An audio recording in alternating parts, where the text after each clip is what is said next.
Go with Grace, a suspenseful thriller. Selena Bailey, Book 4. Written by H.K. Christie, narrated by Robin McAlpine. Chapter 1. Taylor. Supply, demand. Is there anything more dull than economics? No, but at least I have him to look at. His perfect face, his kind eyes, his broad shoulders. It was worth the temporary torture of an early morning class and the dreadful subject. He tapped furiously on the keyboard of his laptop, no doubt taking notes on the lecture. He was focused, dedicated, driven. It was what I loved most about him. I took a sip from my water bottle and thought back to the first time I'd seen his beautiful face.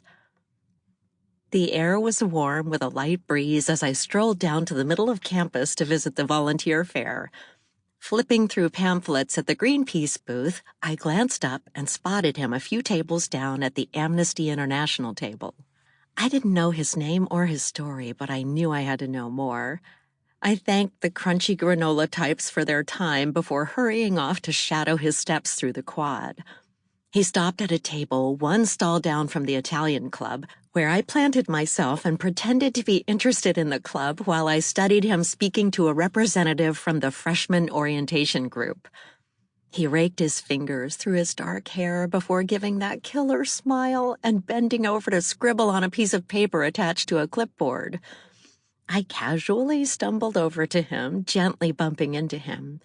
I apologized profusely, claiming I was a clumsy goof. He laughed off the entire incident before asking if I was interested in signing up to help with the fall freshman orientation. He said it was the least that I could do since I'd practically mauled him. The light hit his face and his eyes twinkled as he chuckled at his own quip. No, I didn't have any interest in orienting new freshmen, and I wasn't eligible considering I was an incoming freshman myself, but I was deeply interested in getting to know him better. Within moments, I agreed and filled out the sign-up sheet with phony contact information. A tiny white lie didn't hurt anyone, right? I was about to engage further when he peered at the screen of his phone before glancing back up at me.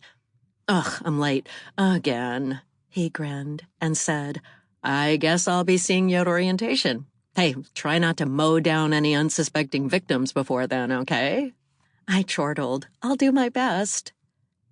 As he hurried off, my insides tingled. I watched him until he was out of sight before turning my attention to the sign-up sheet burning. Sample complete. Ready to continue?